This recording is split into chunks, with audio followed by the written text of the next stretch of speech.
better than that? Come on, you can do better than that. The song says he deserves it. Come on, you can do better than that. Come on, because I don't serve a God that is not there. He's not there. He is surely alive. That means that he inhabits the praise of his people. Man, he inhabits what comes out of your mouth. Man, he inhabits what comes out of your hand. That means everything that you have is not even yours. It's the Lord. Come on, somebody. He deserves every bit of your praise. He deserves every bit of your worship. He deserves every bit of it. Come on, you can do better than that, church. Somebody didn't wake up this morning. Y'all didn't want to talk to me. Somebody didn't get a chance to raise their hand this morning. Somebody didn't get a chance to stomp their feet this morning. Somebody was on the other end of the river grave. But if you got breath and activity of your limbs, I dare you just to shout hallelujah in here today. I dare you just to shout glory in here today. I dare you just to lift and wave your hands in here today. I dare you just to give God some praise in here. Y'all not coming to play with me today. I didn't come to play this morning because I know he blessed me. I know that I didn't do this for myself. I know I didn't wake myself up this morning. The old church used to say that he used to touch us with the finger of love. Y'all not talking to me this morning, but y'all not talking to me this morning. I feel the Lord already. I feel like preaching already. Y'all come to play with it this morning. Come on. Y'all come to play with the Lord this morning. I come to lift up his name. I thank God for this opportunity to stand.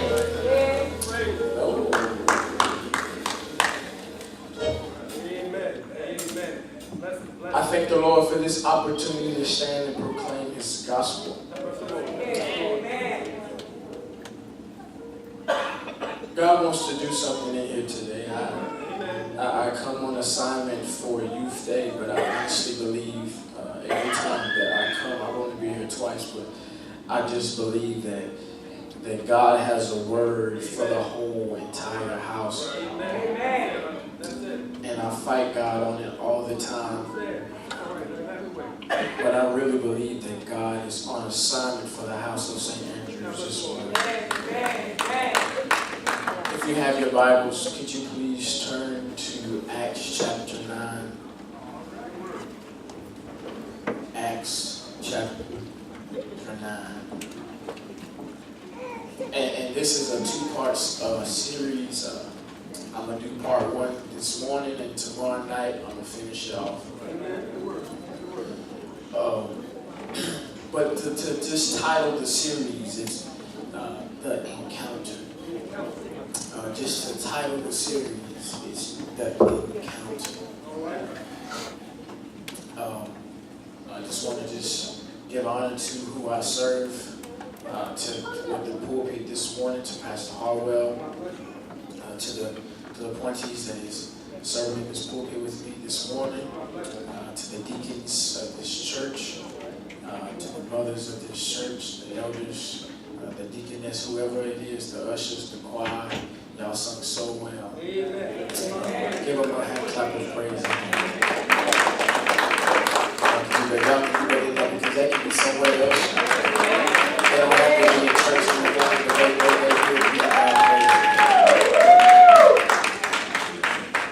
I know it's Sunday morning and I know it's lunchtime. I understand. But I'm going to read verses 1 through 9. We know this is a familiar passage in the New Testament. And we know that this right here is Saul's conversion. He has not been turned. His name has not changed. I'm not preaching that today. I'm preaching the fact that this was the encounter that he had on the road of Damascus with Jesus. So it says, I want to read, I'm going to read from the King James Version. And it says, and Saul, yet breathing out threats and slaughter against the disciples of the Lord, went unto the high priest and desired of him letters, these are warrants, of Damascus to the synagogues, that he found any of this way, whether they were men or women, he might bring them bound unto Jerusalem. And he journeyed, he came near Damascus, and suddenly there shined round about him a light from heaven. And he fell to the earth, and heard a voice saying unto him, Saul, Saul, why persecutest thou me? And he said, Who art thou, Lord? And the Lord said, I am Jesus whom thou persecute. It is hard for thee to kick against the pricks. My God. And he trembling and astonished said, Lord, what wilt thou have me to do?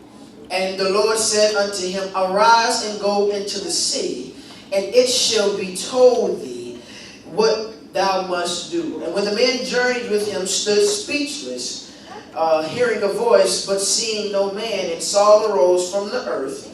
When his eyes were opened, he saw no man. He was blind. But they led him by hand and brought him into Damascus. And he was 3 days without sight, neither did eat nor drink. And like I said, for today, the title for the whole series, and tomorrow we're going to walk down verses 10 through 15. Just for the title of the series is The Encounter.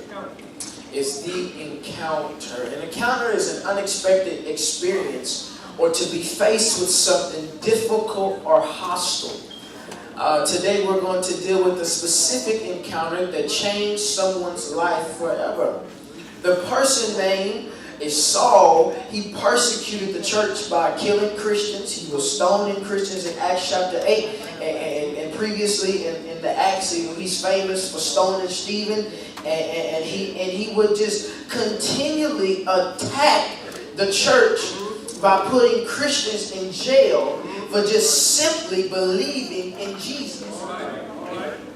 And in the beginning of this text, Saul was not pleased with just destruction.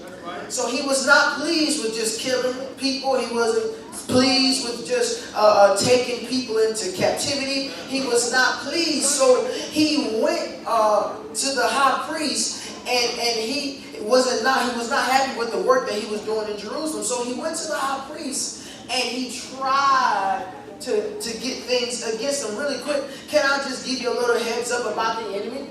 He will never be satisfied with anything that he does to you. He will continually try to attack you, and he will find every little thing against you, and he will find every little thing to try and front you. He will front your money. He will front your family. He will front your job. He will front your spouse, your church. Anything he will try to come against that has purpose, he's going to try to start talking to me. So let's understand that the only way to stop the enemy in his tracks is God. So let's go ahead and let's move on into the text, and we're going to dive into three things this morning. Number one is the enemy will make the attack seem real. All right. The enemy will make the attack seem real. Here in the text we see Saul trying to take down the body of believers, but let's look at the word steal in context. I want to read this for you real quick. I want to read this. Check this out. In the New Living Version, it said that Saul was still trying to persecute Christians. The word steal in this context means up to. And then when the enemy thinks he is up to something, he's really not. All the enemy can do is plot against you. You're not talking to me this morning. The enemy is just trying to plot against you, and in all reality, it's on you to fall for the scheme. So let's look on the flip side of the word steal. So we know that in that context, Saul was still up to persecuting Christians. But there's another definition of the word steal, and it also means not moving. Y'all not talking to me this morning. The enemy can only plot against you. It is up to you to fall for it. something, he is really in a stagnant position. He really, what the enemy think he had got his hand on you, he really don't have his hand on you. Y'all not talking to me this morning. The only thing the enemy can do is come against you, and that is on you to be like Job and not compromise. So the enemy, I like this right here. The enemy only has as much power as you let him. He come against your bank account, and you need to start quote scripture. The Bible says that if my Father owns a cattle on 1,000 hill, and if He is my Father, then I got everything that I need. So understand, we got to understand to stop allowing the enemy to plot and attack against you, and you let him win. Y'all not talking to me this morning, because oftentimes the enemy comes against us in our family, he comes against us on our job, he comes against us in our health, and we allow him to take over our mindset. So when we get sick, instead of saying by his stripes I'm healed, we tend to just lay down and die.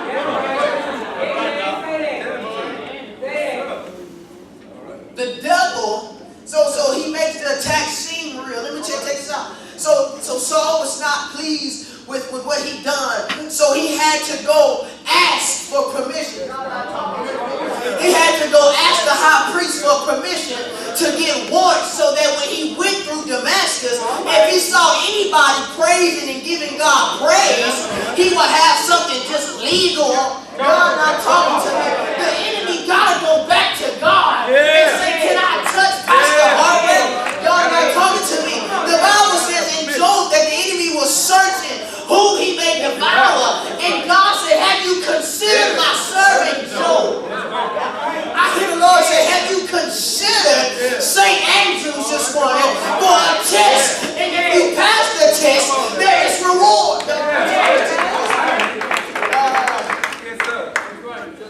So the devil will try to go and get dirt on you.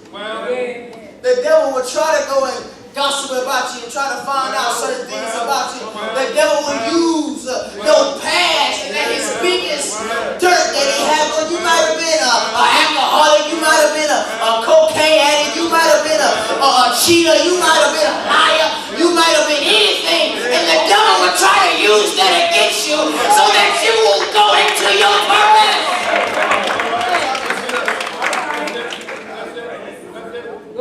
And the thing that the enemy will try to use, and don't just think just because your kids is young, don't think that the enemy want to attack your children either. Because the enemy will put seeds in people's minds and say, he ain't nothing, he'll never be nothing, they'll never graduate high school, they'll never have straight A's, they'll never have a 4.0, they'll never succeed, they're going to be just like their daddy, they're going to be just like their mama, they ain't going to never be nothing. But the enemy will put people in their life to just reposition them.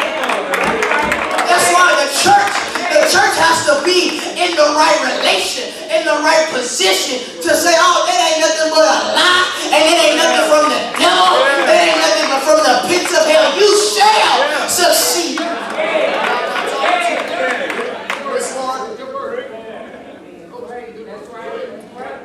The devil will present something that looks real, but in reality, it isn't real.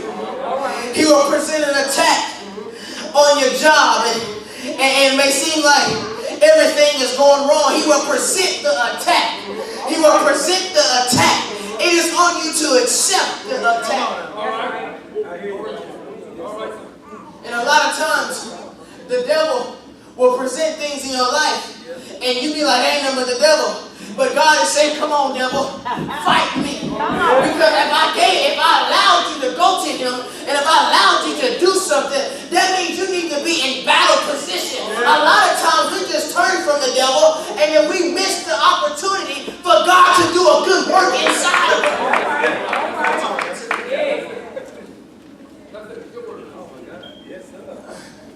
But the Bible says that the promises of God is yes and amen. So that means what the devil meant for evil, God will turn it around for your good. Number two, for the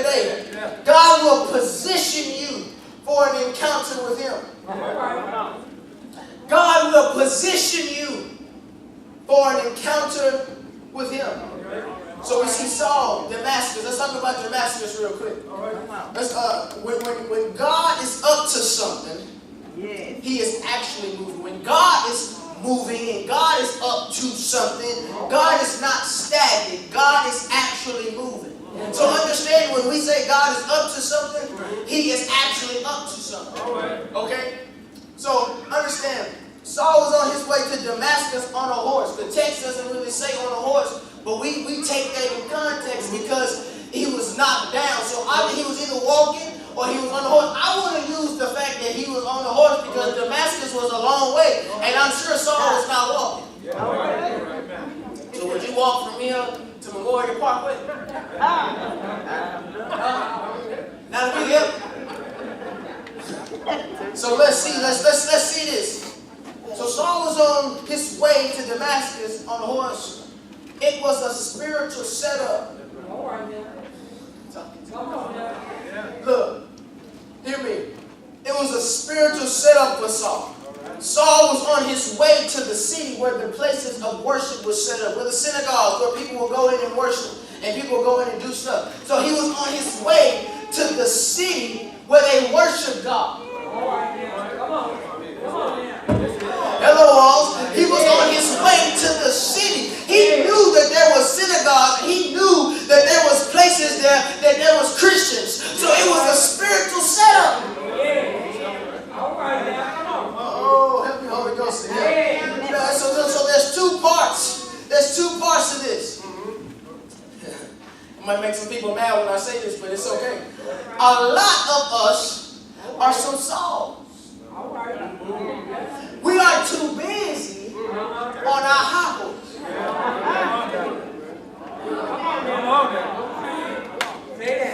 I said there's two parts to this. We are too busy on our high horse. Meaning that we are too busy being prideful. Because that's all a high horse is. I remember when I was younger, my mama said, get off your high horse. So we're some Sauls and we're too busy on our high horse. And we cannot encounter God by being prideful. But watch this. God will find a way to get your attention. Y'all not talking to me.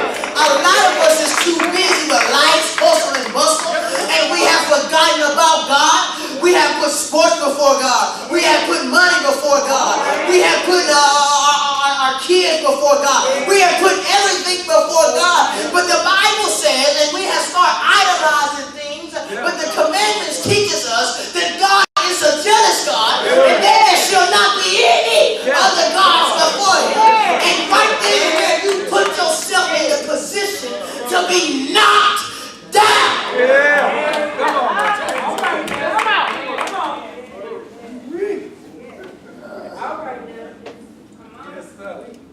Understand? So, what shall we say when God wants our attention? Y'all, I like this here. This right here. What shall we say when God? I like this part right here. What shall we say when God gets our attention? But we are too busy giving it to something that is distracting us from our purpose in God. Come on, minstrels. Because I want to use one example.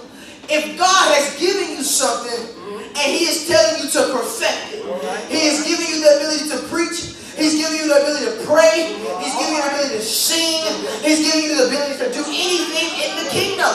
And we tend to not want to perfect the craft or perfect the gift or do anything. We want to just settle and be all right with it.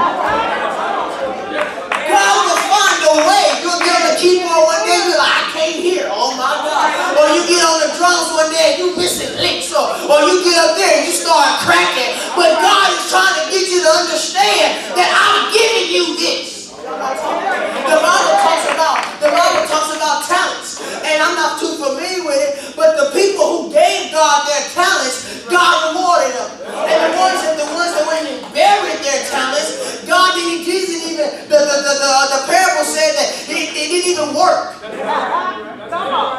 So are you going to hide yours or are you going to give it to God?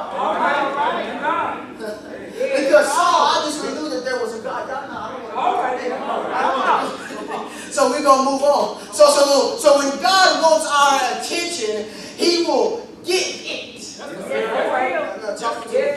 God is getting ready to do something big, and He's about to get ready to get your attention. He's about to get your youth attention. He's about to get your kids' attention. He's about to pull you out of depression. He's about to pull you out of anxiety. He's about to pull you out of what's distracting you. He's about to pull you from a relationship. He's about to pull you from that bad job. He's about to pull you because it's distracting you. It's taking you away. If your phone is giving you more justice than the Bible, or if your social media is taking the place of the Word, and I'm preaching myself, if something is taking you away from God, you got to reevaluate some things. You got to say, what are my priorities? Is God first, or is my family first? Is God first, or is my money first? Because without no source, there will be no resource.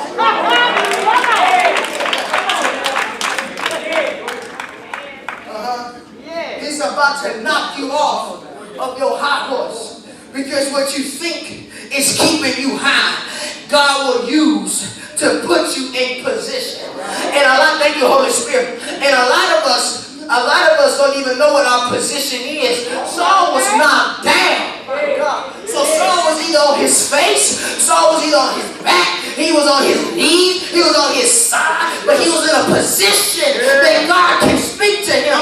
Because while Saul was doing whatever he was doing, and he was on his way, he was not thinking. But the moment he understood that I'm on my high horse, he got to face reality. We got to face reality. We got to understand that we're not always together. So Saul got put in position, and we got to understand that our biggest position is on our face. Our biggest position is on our knees. Our biggest position is with our hands lifted. Our biggest position is when our hearts are raised. Our biggest position is when our lips is coming off with just blessings, fruit, everything. Our biggest position. Why? Because the devil do not understand that while I'm throwing so much hell at him, he still will pray. I feel like David in here this morning. David said, I will bless the Lord at all times, and his praises shall continually be in my mouth. That means when all hell breaking loose, that means when I don't know which way to go, that means when I can't see, that means when I can't hear, I'm going to still praise him. I'm going to still give him glory. I'm going to still.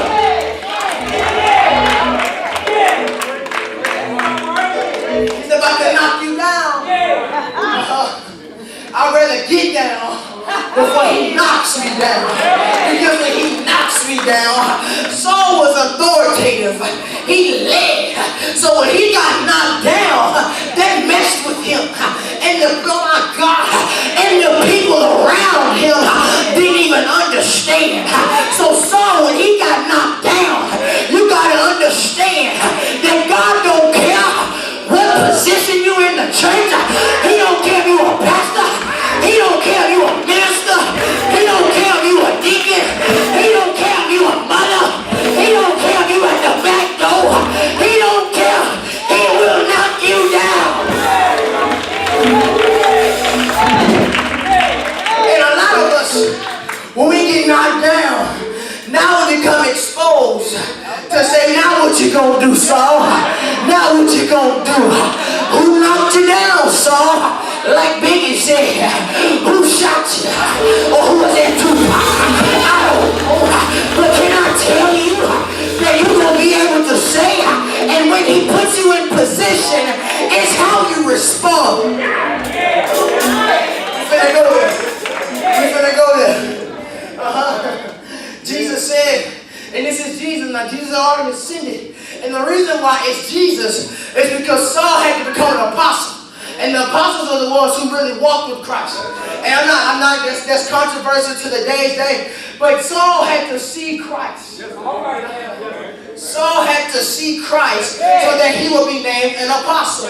So understand, Jesus said, Saul, Saul, why persecuting me.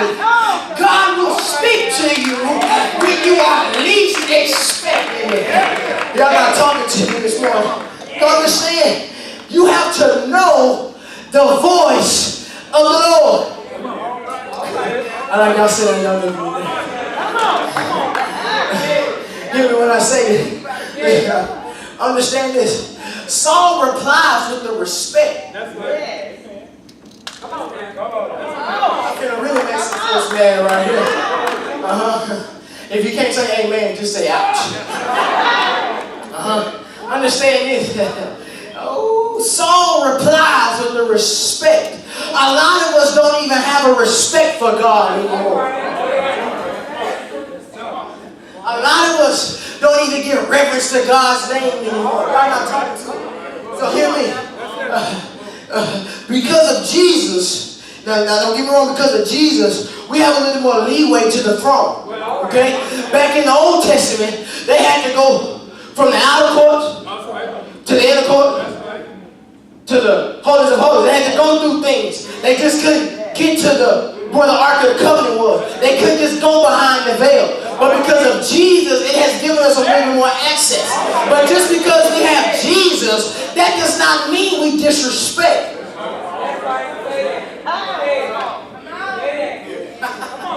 That does not mean you disrespect. Yeah. You may be grown, but it's still okay to say yes, ma'am, and no, ma'am. I'm not talking to you.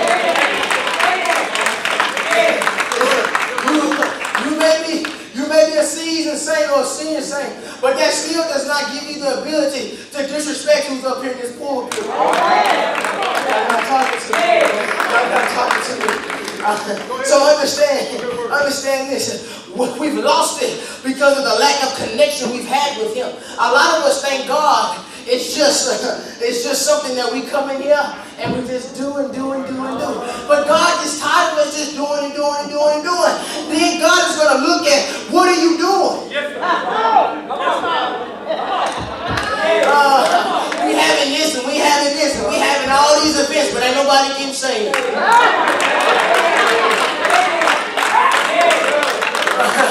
We having all these programs, all these conventions, and all these church meetings, everything, but where's the fruit, my God? Where's the fruit? If God is the vine, my God, if God is the tree, and we are His branches, we're supposed to produce fruit. We're supposed to have something. But if I get hungry, I can go get me an apple. I can go get me a peach. I can go get something from the tree. A lot of us, Jesus said about the fig tree. The fig tree stopped producing fruit, and Jesus said, cut it down because it has no fruit. And it's not producing. St. Andrews, don't get cut down. No, it's not producing fruit.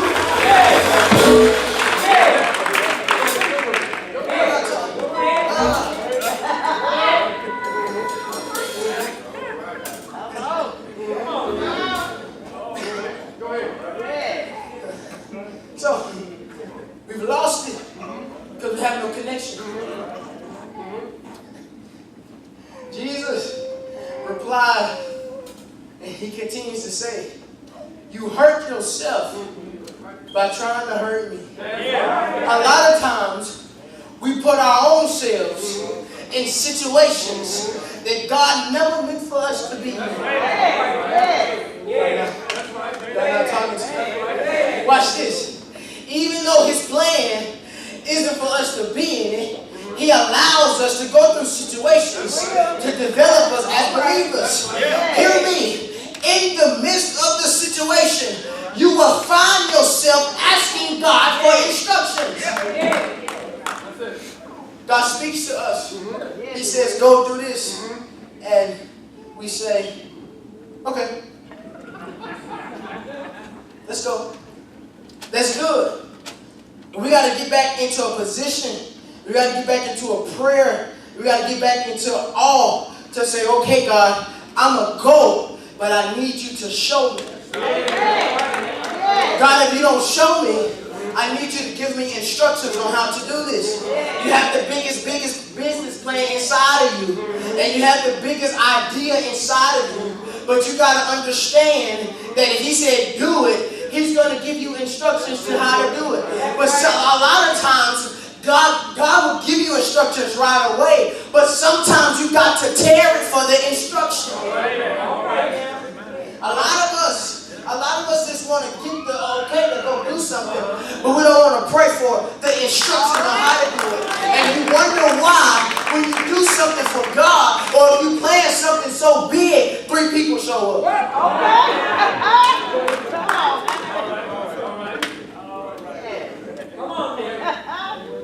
But this is the part I like.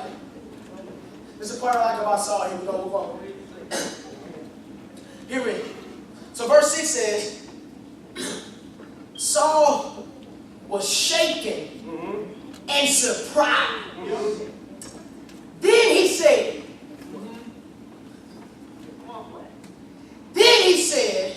what do you want me to do, Lord? Okay.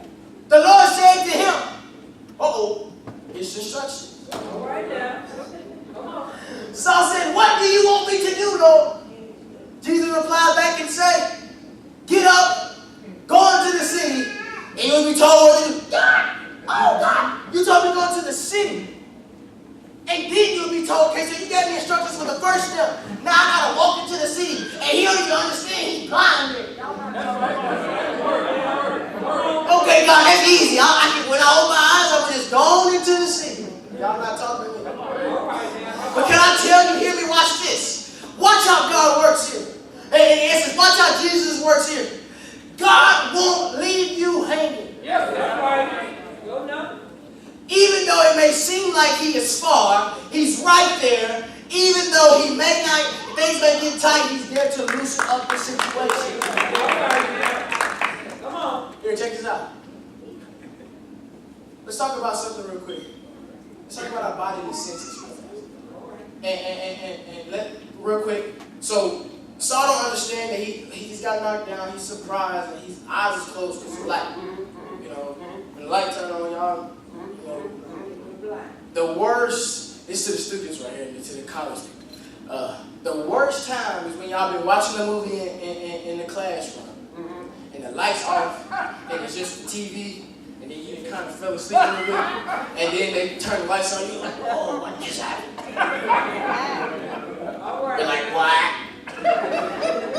That's the inside of TV, motherfucker. They're like, what's going on? Like something just really just transpired and I just woke up and the movie's over. So you like confused a little bit. All right. Come on, man. Come on. So let's talk about this. And let's understand that the men he traveled with were still with him. Let's go. We're going to see that in a second. Let's talk about this. Let's talk about our bodily senses here.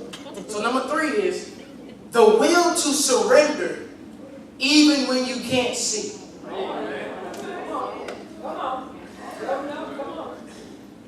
The will to surrender even when you can't see. Let's talk about our bodily senses here.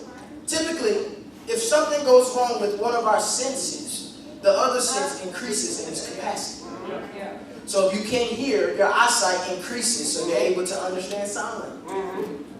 Your brain tells your eyes, all that good stuff. If you can't taste, your smelling senses increases so that you can at least smell what it tastes like. That'd be bad one day if I come home and I can't taste nothing. And my wife can cook something real good and I can't. All I can do is smell it, baby. What it tastes like? Water. Tastes like my tongue because I can't taste. I'm sorry. Anyway, so listen. If you go blind, this is the thing, because Saul was blind. If you go blind, your hearing and motor skills increases. All right. Because when you can't see, you have to learn how to feel. You got to learn how to hear. You got to learn how to maybe even walk with a blind stick, or you might have to learn how to walk with a dog. So your motor skills and your hearing skills go up to a whole nother level. people who are blind surrenders their whole entire life because the most important thing has been taken away from them. I'm talking to me. It'll make sense here in a second. So the most important thing has been taken away from them, and that is the ability to enjoy seeing what's in front of them. Blind people, I understand I'll lose a leg. People say, cut my leg off or I lose my eyesight. Because you got to understand it. What you can see is a sensation to your brain.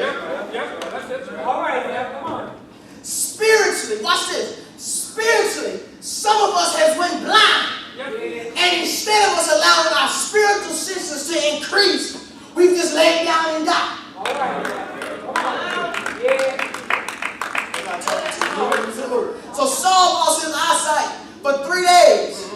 Even in his affliction, he was able to surrender to God. He went blind, but he still replied and said, God, what do you want me to do? And sometimes a lot of us don't even understand that our spiritual eyesight is so blurry, but we don't understand that our mouth works too. So we tend to just go off what we see, and we tend to go off what is blurry, but all God is saying, even if you can just see a glimpse, open up your mouth, because that will change the outcome of the situation. So in the midst, he surrendered in the midst of the situation. The people who was with him, here's why God won't leave you hanging. The people who was with him did not allow him to forfeit the instructions because they heard it too. I'm not talking to him. They helped him into the city of Damascus. Y'all not hear me right because I'm going to preach my butt off right here. I refuse to allow my condition to be my conclusion. Y'all not talking to me. Just because I'm afflicted does not mean I can't still be obedient. Y'all not talking to me. My money may be tight, but Lord, I surrender. God, I'm dealing with lust, but God, I still surrender. Y'all not talking to me here. God, I can't seem to get my attitude right, but God, I still surrender. Lord, I've been preaching, I've been praying, I've been tithing, I've been giving my time, I've been giving my talent, but God, I still surrender. Things for me ain't getting right, but God, I still surrender. Y'all not talking to me. God, my family is acting crazy, but God, I still surrender. God, my grades ain't good right now, but God, I still surrender. It's not turning for me yet, God, but God, I still surrender. I'm trying to make a decision for school. I'm trying to get my major together. I'm trying to get my life straight. I'm trying to move in silence. I'm trying to shake some stuff. That's what y'all say nowadays. I'm trying to make moves. I'm trying to do what it do. I'm trying to watch. Y'all better wash my shoes. I don't even know why I said that. But y'all better do something. God is saying whatever it is, you got to surrender. Whatever you got to do, you got to surrender to Him.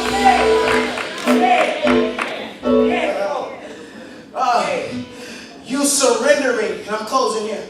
You surrendering to God will open up more doors. I'm sorry, I feel the Holy Ghost. More doors than anything could. I'm reminded of a story in the Bible, and it was Jacob. And Jacob, he wrestled with the angel of the Lord, and he wrestled all night long. But at the end of the night, he wrestled all night long. Sometimes some things can't get to you unless you wrestle. Some things can't get to you unless you wrestle. Some things can't get to you unless you tarry with the Lord. I'd rather be afflicted by God because my affliction means that I'm stamped. I feel like preaching. My affliction means that God cares about me. My affliction means that He has His hand on me. My affliction means that it ain't over yet. God, I may lose my eyesight, but I'll use use my ears. If he takes away my legs, I'll use my hands. If he takes away my arms, I'll use my legs. If he takes away my money, I'm still stamped. I'm still a Christian. I still got God on my side. If it means that I wrestle with him all night, and after Jacob wrestled, he got what he needed from the Lord. And when he got what he needed from the Lord, he came out with a limp, and he walked with a limp. And the Bible says that he walked with a limp for the rest of his days. If I have to walk with a limp, I'll walk with a limp. If I gotta cripple crawl, I'll cripple crawl. If I gotta crawl my way to the church, I'll crawl my way to the church. I hear the Lord say that this generation has been crippled, it has been afflicted, but it's still stamped. We may have lost our eyesight, but we can hear better now. We may have lost some things along the way, but my God is a restorer. My God is a restorer. My God is a restorer. My God is a restorer. Do I have a church in here today? Do I have a church in here today? He healed my body. He didn't harm my soul. He made my way straight when I couldn't see left, and when I couldn't see right. I couldn't even see what was in front of me. But God allowed me to hear his voice. To hear his voice. Y'all don't want to pray with me this morning. I can hear the Lord say that he's about to make this generation walk again. He's about to make this generation talk again. He's about to make this generation leap for victory. Y'all not talking to me. If I breathe, if I can just breathe, I'll walk with a limp. I'd rather be wounded than crazy. My wounds just mean I like this, that I survived. My wounds just mean I made it through. You may have did things to me in my past, devil, but Job had swords on him. But Job didn't stay sore. Job lost everything that he had, but at the end of the story, God gave him double for his trouble. And can I tell you, at the end of the story, he got up. Thank you, Holy Ghost. Jesus, he went to Calvary, and he went to Calvary, and at the end of that story, he got up. He got up. They beat him all night long. They whipped him and scorned him. They took him to judgment hall, but he was stamped with the blood of God. He was stamped that I'm saved. He was stamped and got to be done.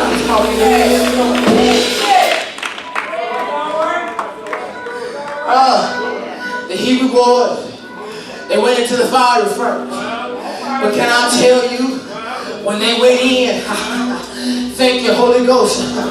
When he went in, they went in with 3. Oh my God. But they came out, and when the king came back, he seen another one in them, and he said that looks like the Son of God.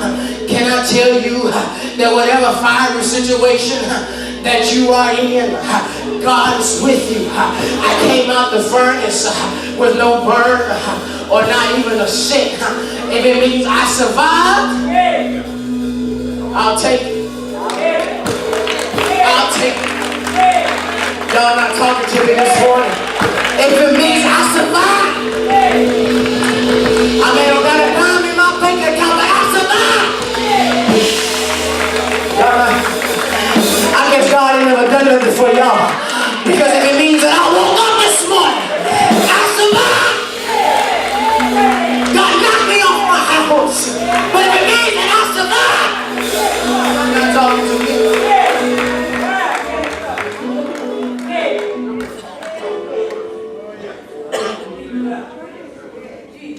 I hear the Lord. We're in the season of surviving.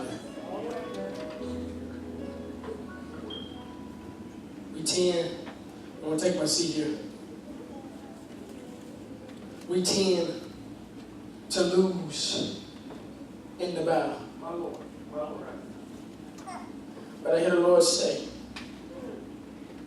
that we will never take another loss again.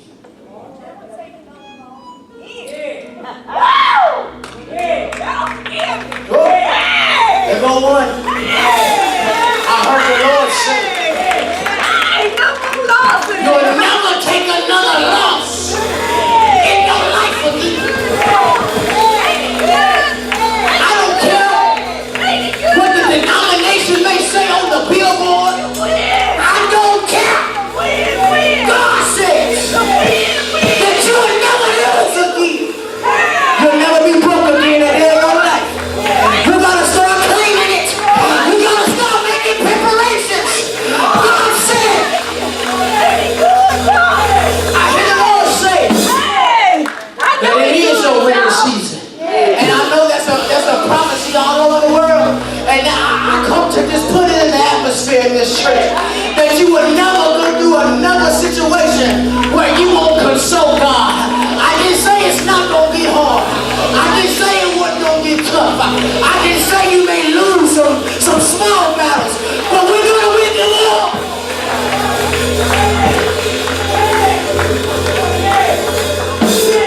You'll never lose another battle again.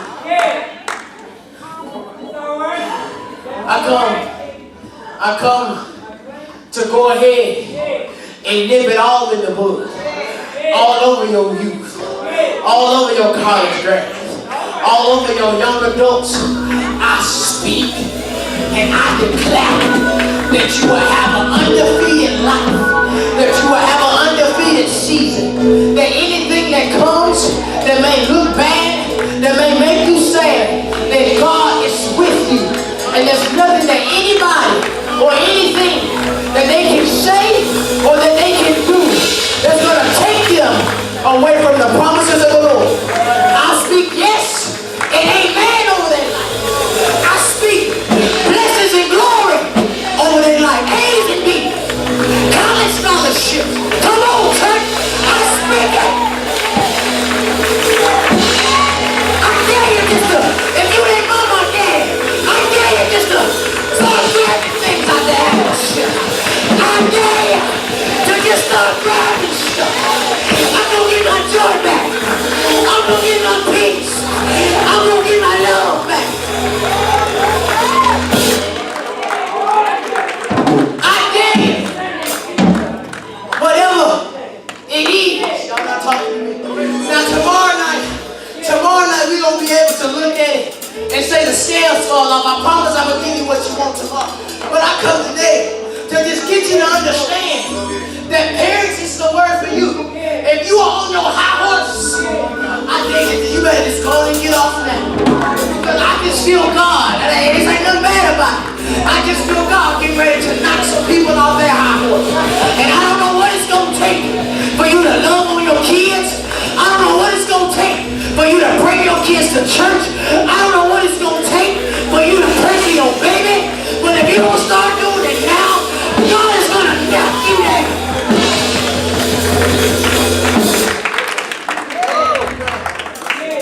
I hear the Lord.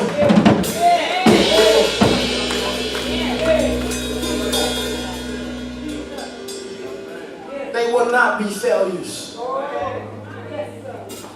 They will not be failures.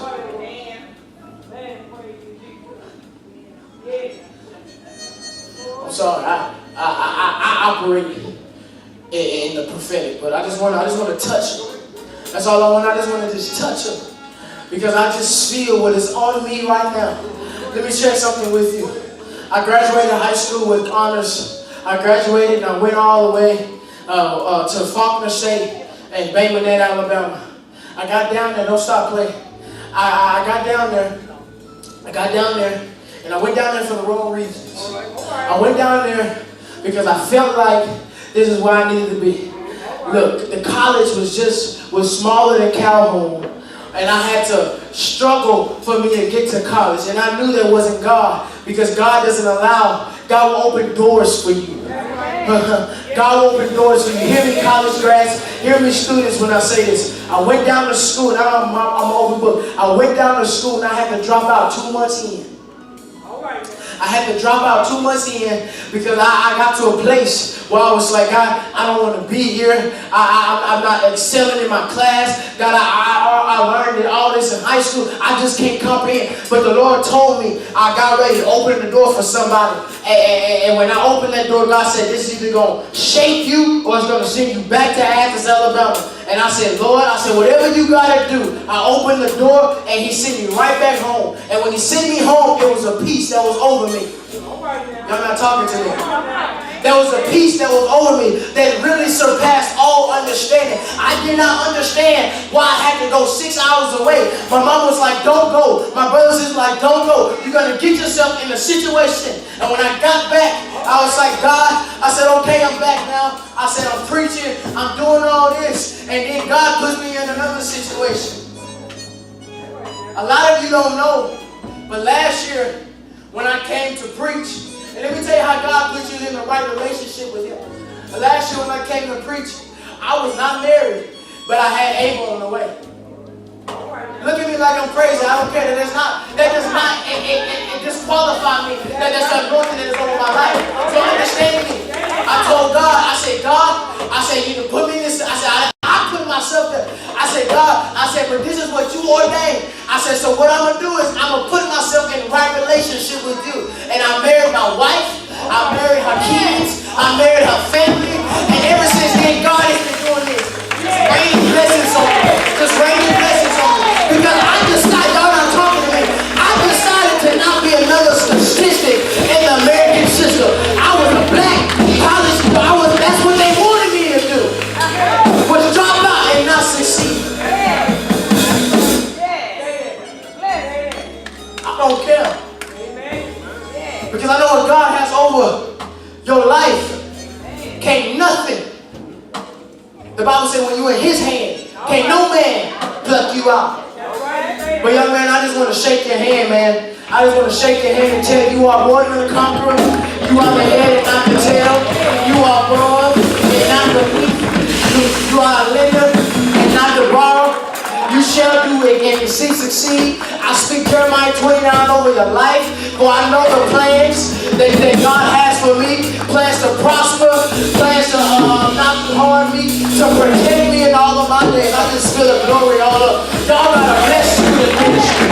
Y'all got a blessed student ministry. Y'all got a blessed student ministry. I feel the Lord all over. God is moving and God is doing whatever He has to do in the lives of your children. I don't care what the situation may look like. Hey, buddy, how you doing? I don't care what it may look like. You in the house today, and you gonna get what I got. You gonna get what you need. You gonna be able to succeed. I can speak it all over the lives. I speak that you will live in the back of the wall. I speak that you will go to the front of the church. I speak that you will live a life more abundantly. And that your Bible says that what God put together, take no man take away. I hear the Lord say.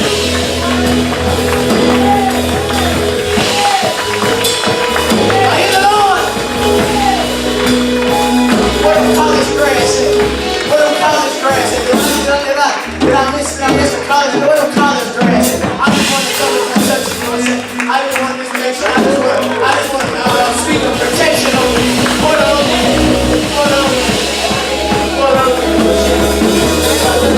Did I touch you? I just want to make sure. I just continue to see the oil that flows from Aaron's spirit. Who's the youth directors? Who's the youth leaders? Real quick. Come on real quick. If you serve in any capacity in student ministry, youth ministry, you teach Bible, you teach Sunday school Bible study, I don't got to get you to right out. I just want to touch you. I just want to touch you. Come on, be obedient. Be obedient to the word of the Lord. Be obedient to the word of the Lord. Be obedient to the word of the Lord. I hear the Lord say that you shall teach, that you will have more glory, that you will have more knowledge, that God will give you more revelation, that God will take you deeper in your studies. God is going to take you deeper. God is going to take you deeper. God is going to take you deeper. God is going to take you deeper. He's going to move in you. He's going to shake you.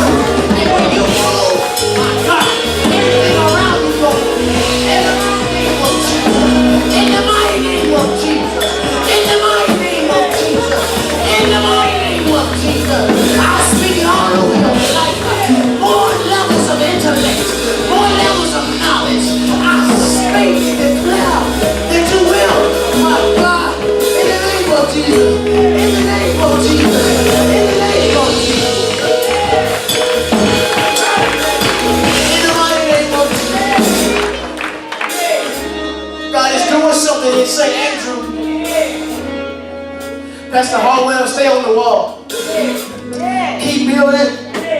Because while you on the wall, guess what?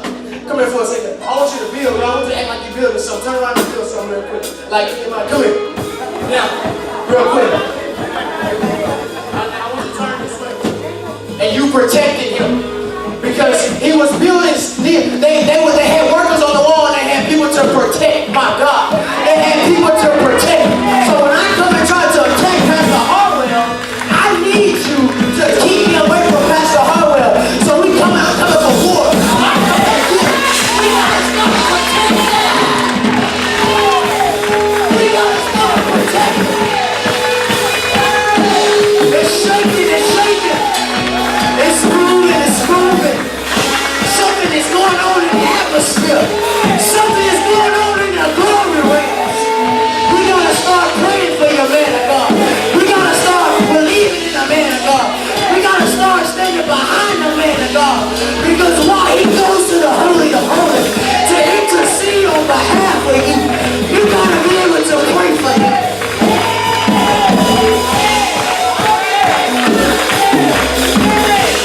I told you I hear the Lord, but there's something going on in the heavenly realms. And we can't forget about this. While he's still building, he got somebody that y'all don't see his tears at night. Y'all don't see what he has to go through. But I speak another level of strength over the woman of God of this house. That you shall endure and that you won't get weary and well doing. For you shall reap a harvest if you faint not. Somebody give God glory all over this place. Stand up on your feet and give God glory in this house for what he is doing in the lives and in the church of St. Andrew's Premier Baptist Church. God is in this house. God is in this house. God is in this house. He's all over. God is in the don't quit it. Go ahead. Go ahead. Go ahead. I feel the Holy Ghost in here. For real. God bless you, man of God. God bless you, man.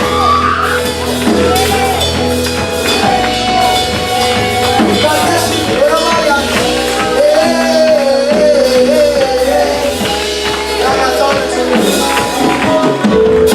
It's already here.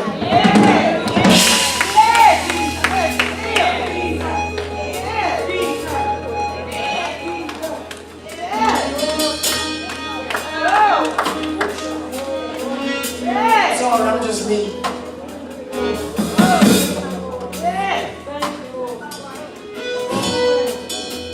It's a fresh wind coming in this house. God is about to blow a refreshing in this house. That just simply means that everything that was old and everything that was contaminated, God is about to get ready to blow in this house, and you're going to see certain things falling off. You're going to see things become better. You're going to see things become more cooperative. You're going to start seeing stuff. Watch and see the refreshing of God. I speak refreshing all over your life. All over your life. Refreshing is your portion. Refreshing is your portion. That's your reap. It's refreshing. I thank God. I hear just heed the word of the Lord. High horse, come down. It's an encounter happening here today. There's an encounter going on in here today.